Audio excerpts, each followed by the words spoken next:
I'm going to bring in our next guest today, Tre Lovell. Tre, thank you for joining me today. Thank you for having me. So, Tre, let's get into this. I mean, obviously, we just heard how horrific of a crime this is, and we're going to get into a lot of the evidence that we heard come out in the preliminary hearing. But before we get into what happened in court, talk to me about the legal standard of a preliminary hearing. I know we talked about it a lot during Tyler Robinson recently, but for people who are listening in regard to this podcast and they're interested in this topic, let's go through it a little bit just so people understand what the legal standard is at this point. Sure. So the legal standard for a preliminary hearing is probable cause, and that's a relatively low standard. We need to remember that at trial, it's the high standard of beyond a reasonable doubt, which the prosecution has to fulfill in order to get a conviction. For a preliminary hearing, it's probable cause, which just means, there's a strong suspicion that a crime may have been committed and that Burke may have done it. And that's really it. It's not a high threshold, just enough that the prosecution has the right to prove their case at trial and that they're not filing frivolous cases or meritless cases or bringing in innocent people. So it's a relatively low standard. It's even a lower standard than the preponderance of the evidence standard in civil cases. And so it's not hard to beat. But we need to remember here the prosecution is going for the ultimate charges. First degree murder, special circumstances, potential death penalty. So they're going to want to put on enough evidence to make sure that they satisfy all the elements: premeditation, motive, means, opportunity, things like that. And so even though it's a relatively low standard, we are going to get probably more evidence than we need just to make sure. And are you anticipating that the defense is going to put on any evidence at this hearing, or do you just anticipate that they're going to do, masterful cross examination? He has hired a, high profile defense team here. These are lawyers who are very good. They know what they're doing. Do you anticipate any evidence on their end, or are they just going to cross examine the death out of these witnesses? I don't anticipate them putting on any of their own evidence, unless it's exculpatory, something that could actually defeat, the prosecution and the preliminary hearing process. There's no need to do that and subject any witnesses to cross examination and to give their tell or to show their side. So they're going to rely on strong cross examination. They're going to be challenging the evidence, the collection, the reliability, the testing, things like that. Um, but I don't think they're going to take the next step of putting on their own case because they don't. It's not really gonna do any good unless it's something that could really, as I said, be exculpatory. But we are going to see some very steadfast, hard cross examination.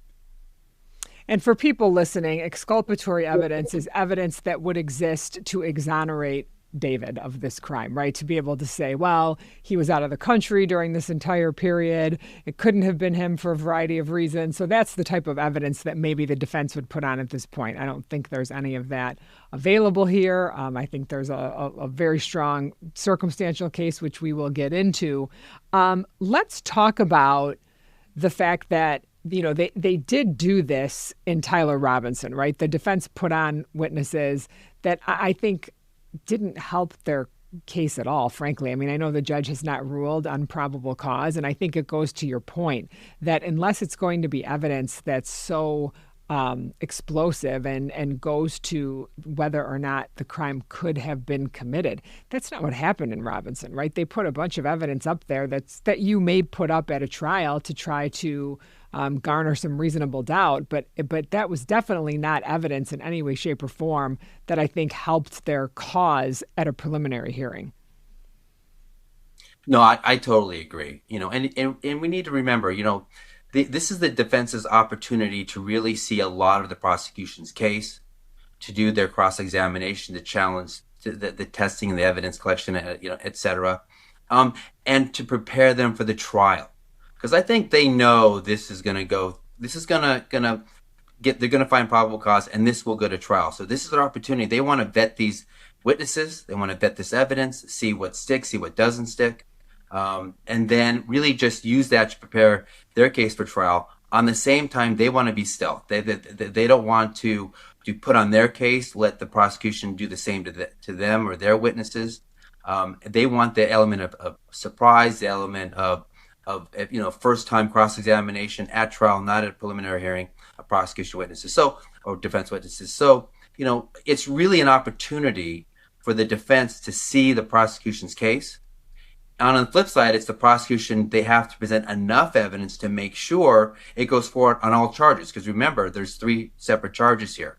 And they have to fulfill the elements of all of them. And if one or two fail, then the judge will allow only those charges to go forward, which fulfilled the probable cause requirement, and not the others. So they need to make sure they hit all three charges, which is why we're going to see a fair amount of their evidence. And when we look at that evidence, let's kind of go through some of it. I mean, they have surveillance video evidence. They have the fact that he ordered a shovel, chainsaws, or someone who they believe to be him, a shovel, chainsaws, body bags, and an inflatable pool. So let's talk about that evidence and how that evidence goes to not only premeditation, right, but the heinousness of this crime, the potential special circumstances of this crime. So kind of walk me through the special circumstances in LA. I think in this case, they're kind of calling it like a lying in wait type of a situation, if I'm correct. So talk to me about that a little bit and how this evidence fits into the elements that the state has to prove. Sure. So remember, it's a first degree murder charge with special circumstances, and the special circumstances they're alleging are lying in wait, murder for financial gain, and murder of a witness to an alleged crime. And the state has to prove these special circumstances in order to get to a potential seeking of the death penalty or life without the possibility of parole. So it's very important that they prove this. And it's not easy. It can be very difficult. So the way they're going to prove this is that he had a motive to kill her, to protect his career, which could be for financial gain, or when he lured her to his house on an Uber, he was planning on killing her, and that's lying in wait. And then the fact that they were having a sexual relationship when she was underage, which is a crime. The fact that he killed her would be killing a witness to a crime. So they need to find evidence that fulfills those three prongs of the special circumstances. And so certainly the evidence of the text messages where she's threatening him to either be in a serious relationship or she's going to go public. And then him telling her to come to his house to the Uber, and then her doing that. And so these kind of go to the mental element side of it, of something he's got to lose. He's got a reason to kill her. And then we have the evidence of the chainsaws and the inflatable pool and things like that, which corroborate having committed a murder and then trying to cover it up. So the prosecution has to go from A to Z. They've got to get the motive, the intent, the premeditation, and the deliberation to kill her. And then everything else kind of flows in terms of that makes sense. He's trying to cover up. This supports those allegations. Well, and when you look at the financial motive, right, they put a business manager on the stand yesterday in court, and the business manager testified that he made about $10 million leading up to this. He had an album coming out. He was about to go on tour, and then she starts threatening him. So I think they called that witness in order to establish the fact that he had a lot to lose. Yes, I mean, it's compelling evidence. He's at the precipice, the forefront of his career. He's already making millions of dollars. He's about to release an album. He's going on tour. He's a young kid. He has his whole life ahead of him. This is going to, could spur into a very lucrative career. And he's right at the beginning of it.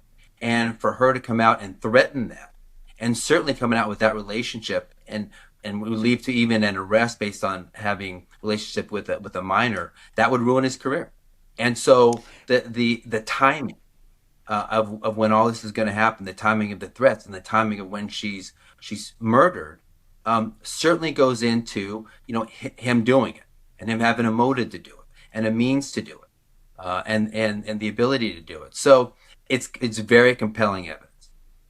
And you also look at the fact that police came to see him. Her parents had reported her missing more than once. And prior to her being lured over to his home in an Uber in April, the police had been at that house that February. And, he said, I thought she was 18 and I only met her once. And they said, well, no, she's actually 13. And they were discussing. So he was put on notice of her age prior to her threatening to come out with that relationship. And I think that timeline is really important too, because the fact that the police went there, now this is not only a relationship that she's threatening to expose, but it's an illegal relationship. And that really shows, I think, what potentially goes to his state of mind and what he has to lose.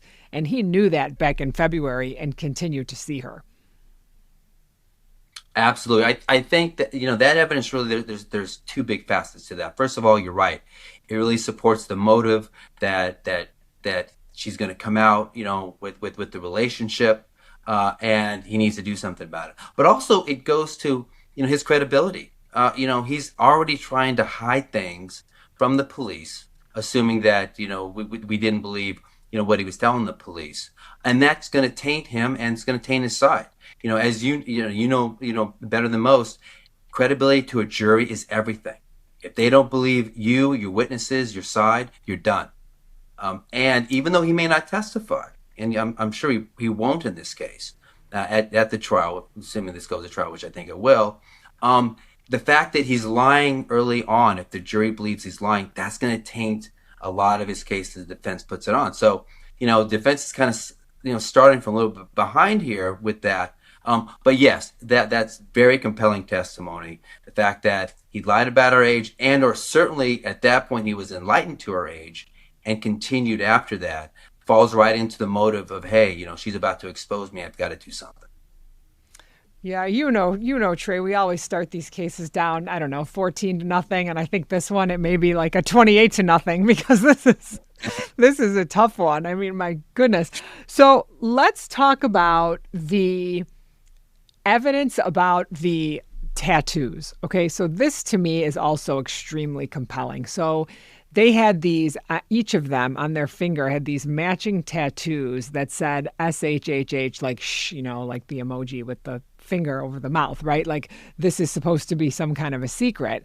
And that just goes to not only, again, the relationship, so the fact that he lied about the nature of the relationship, but the fact that obviously he knew that she was younger just with this let's keep it a secret mentality, right? And so the fact that when her body was found and it was dismembered, what they found was this tattoo, the finger with the tattoo was cut off, and they never found that finger. So how compelling is that? Oh, that's very compelling. First of all, those tattoos linked them together. They showed they had a relationship, that they were together. And you're right, the inference of the shows something. Hey, we're doing something we don't want to tell anybody about, which falls right into the prosecution's theories. And the fact that when they found the body, that the fingers were gone, shows an intent to hide that. And why would you want to hide that? Unless you don't want to, announce that you're the one doing it, or you're Yeah, the you one don't that want to committed the link crime, or yourself. what have You you. don't want to link yourself to her because he's got the tattoo and that links him to her. Absolutely. So he wanted to get rid of that, separate himself as much as he can from her and the relationship. So he knew early on, that he needed to do that, and probably what it would look like. But absolutely, that I think that's very compelling testimony because it falls right into the prosecution's theories. This was an illegal relationship. It was, behind the scenes relationship, but it was the relationship. They were together enough to where they were, that tattoo. And I even think she may have had his name on one of her fingers, what some of the reporting is. And the fact that that is gone, I mean, if it were somebody else killing her, why would they want to do that? Why would they? Matter Correct. of fact, they would leave that on the body to make it seem like he did it. So Absolutely. only somebody Absolutely. that has that relationship would make that effort to hide it. Yeah, and I also think too that if you look at that evidence, and of course that's going to be what the defense is trying to do here, right? The defense is going to try to say, yeah, okay, she died, and yeah, okay, you can link them together, but the one thing that you can't do is prove that he actually killed her, right? You might be able to prove that he got rid of the body. You might be able to prove that, he dismembered the body. And how can the prosecution do that? Well, I don't know. They bought more than one chainsaw. They bought two. So I guess they can argue that there were other people involved and that you can't prove that he was involved. And so there's a lot of arguments that I think that they will make once this case goes to trial. But I think they're going to have a very difficult time when it comes to the gruesome nature at which this body was not only decomposing, but the way it was dismembered. And I can't imagine that happens from someone that has no real connection to this person. That seems like three steps too far if you're just talking about a random murder of a young girl. Yeah, absolutely. What the defense is going to try to do is really separate the murder from the mutilation. They're going to say, yes, it's gruesome. Yes, he had ordered, potentially it was him, although it was under a false name, another name, may have ordered this up to mutilate the body, maybe even hide a crime, but that doesn't mean he killed her. And they're going to try to separate that. And that's huge because the difference between, a conviction on mutilation of human remains, or even aiding, abetting, or hiding a crime, that may be 3 to 6 years versus the death penalty. So it's huge, and they're going to separate that. It is huge. And I feel like, Yeah. I always talk about these cases and I say, okay, as defense attorneys, we have to talk to the jury and not try to convince them that the world is flat, right? Our job is to gain credibility from jurors. And you're not going to gain credibility, I think, if you walk in and act like he had zero to do with any of this. I think that if you do that, you're going to lose the jurors and they're almost going to listen to nothing that you have to say. You almost have to take some water into the boat here, right? You have to say, look, yes, they had a relationship. Yes, they knew each other. And these are the things they can prove, but here's all the things they can't. And I think that in that way, jurors may listen, because I'm figuring there's finding a probable cause and we're going to move past that. But if we're talking about what the defense does with all of this, I think that's really their only option. I don't know. What do you think? Absolutely. I think to come in and deny everything is only going to hurt them. They're going to rely on, hey, they're going to focus on the prosecution's burden and say they did not prove and fulfill their burden beyond a reasonable doubt. There are potential other things that could have happened, maybe potential perpetrators.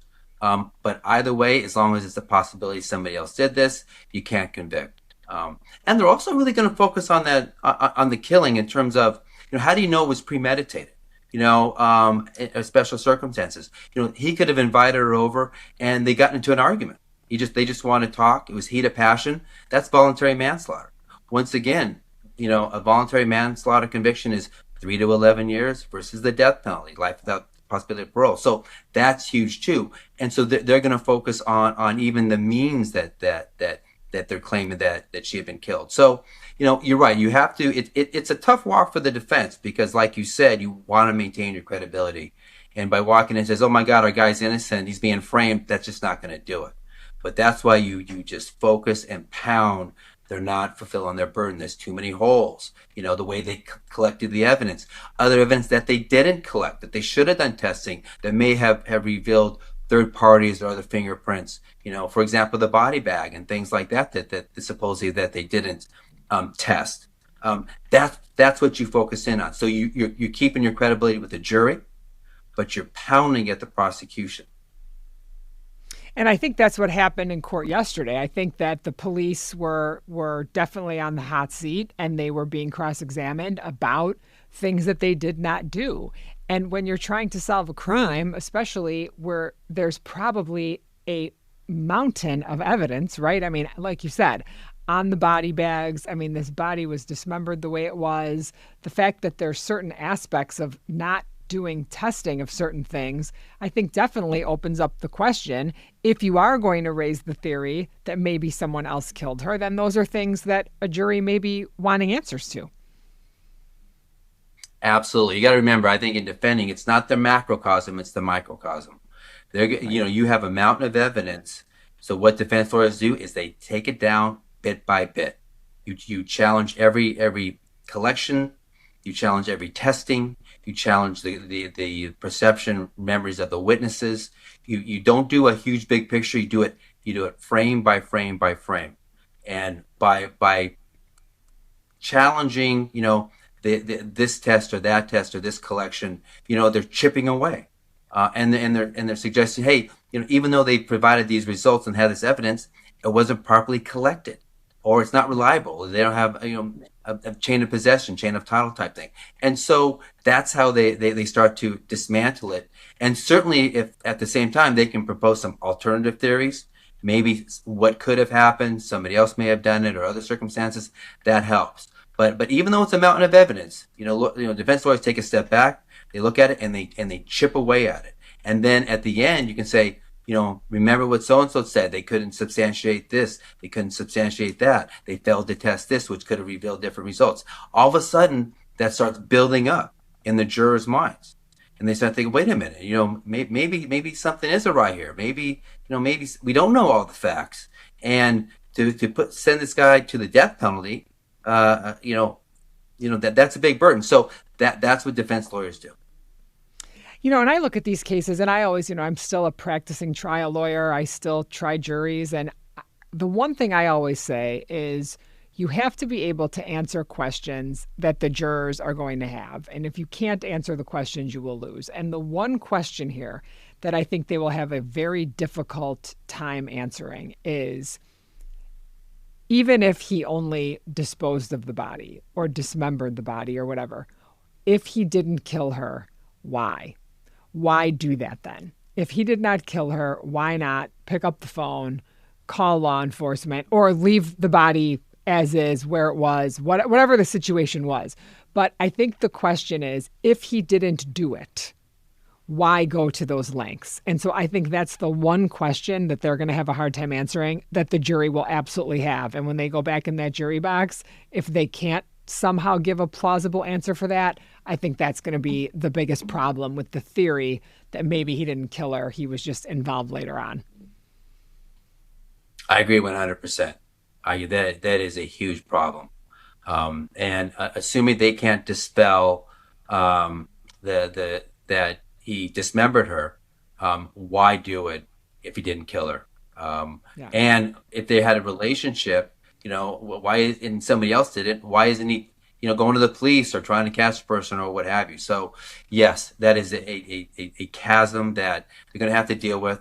They're going to have to show that other people in his group may have had a motive, and that maybe he was trying to help them and it was reluctant, or what have you. I mean, there's a couple different avenues they can go to try to, bridge that. But it's going to be a very difficult question to answer. They're going to have evidence put in to try to answer that.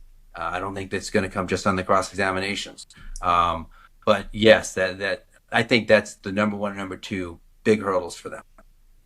Yeah, and maybe other people in his life, as you said, could have been involved in this, and somehow maybe there was people in his life who didn't like the fact that she was involved in his life, and they had motives too. But I think the next question we have to ask is, how did this ever get to this point? Okay, these people traveled together, they got tattoos together. I mean, I get that he's a younger person, but she was very young. And how are these two out in public together, seen together? Police know that they have a connection. Parents have reported her missing. How does this get to this point where this girl could not have been protected from this guy prior to going to that house in April? I think that's a $64,000 question. I mean, there's so many aspects to this case that are baffling. Everything from, cutting up the body and leaving it in the car when it's going to be flagged at some point by the city and Right. towed. I mean, you're setting it up. I mean, why, if they wanted to hide the body, why didn't they dismember it and take it out in the woods somewhere? At least make that effort. That's baffling to me. But you're right. This was a relationship that everybody knew about, um, and and it was documented. And even when they tried to separate them, I think he was trying to give her a cell phone at her school so she could still talk to him. There's so many aspects, and even how it got to this level, where there was a killing. There's so many unanswered questions in this case. Everywhere from the way they found the body to why to that length, of dismemberment is just disposing the body in whole. I mean, and how it got to the point it did. I agree, and I think that's going to be very illuminating. And I think we're going to learn a lot, obviously, as this case progresses and we start fleshing out the evidence.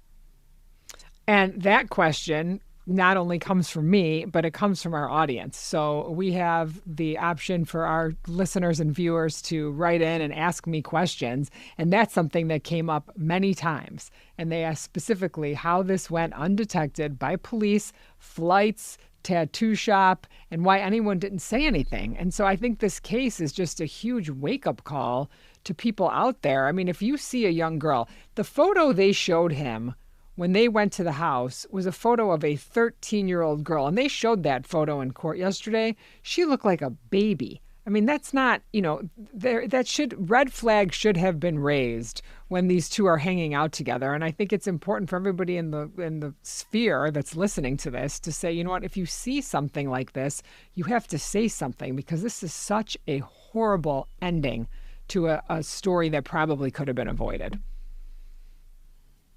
Absolutely. And that certainly put the police on notice.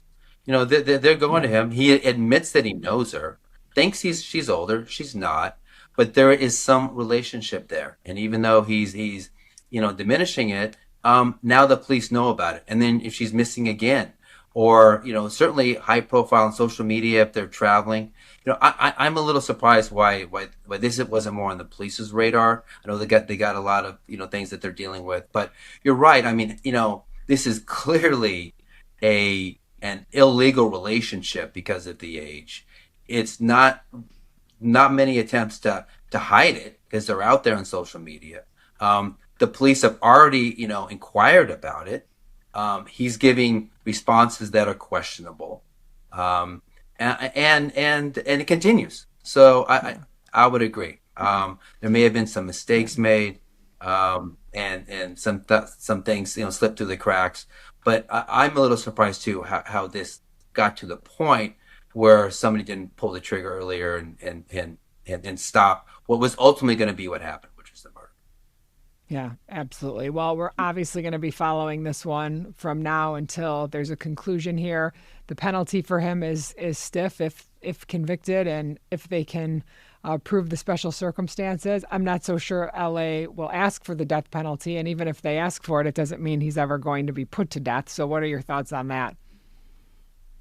Yeah, that's true. I mean, the practical effect of the death penalty being imposed is very small. There's a moratorium on it right now as of 2019 through Governor Newsom, so they couldn't do it now. They'd have to have a new governor come in that would lift it. I don't think there's been an execution in California for 2 decades. So the practical effect of it happening is small, but it's a big chip to hang over his shoulder. Absolutely. And ultimately, they may try to get a plea out of this. Who knows? I mean, there's a lot of evidence, and they may want to go for broke on it with respect to the prosecution. But by hanging that over his head, and there being a chance that the death penalty could be imposed, it's a lot to think about. For the defendant and his team, in terms of taking his life away.